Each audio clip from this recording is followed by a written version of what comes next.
কি গো রান্না বান্না করে ছেলেকে পড়াচ্ছ? ও মা ছেলে গুনছে তো। কত রান্না বান্না করেছো তুমি?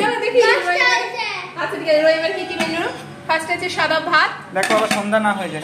হ্যাঁ একটু বাড়াবাড়ি হয়ে গেল না। এখানে রয়েছে শসা লেবু আর এখানে রয়েছে সকালে সেই ঘুগনিটা বেঁচে গেছে অল্প। হ্যাঁ এখানে রয়েছে আলু পোস্ত নিজের জন্য করেছে আর না সবার জন্য, বাবা খাবে না। আর এখানে রয়েছে 14 শাক ভাজা। আজকে আমরা 14 শাক ভাজা খাচ্ছি, অনেকে কালকেও খাই। তোমরা কোনটা কবে খাচ্ছি সেটা জানিও। আর এখানে রয়েছে কাঁচকলা ভাজা। হ্যাঁ আর এখানে রয়েছে মুসুর ডাল সিদ্ধ।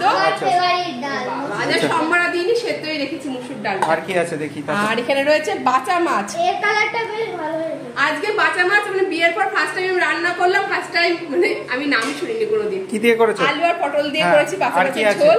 আমি প্রথমবার খাবো। আর তাই আর এখানে রয়েছে আর মাছের ঝোল আলু দিয়ে সিম্পল। আলু দিয়ে কি আছে? ডিম আছে, ডিম বলিস না।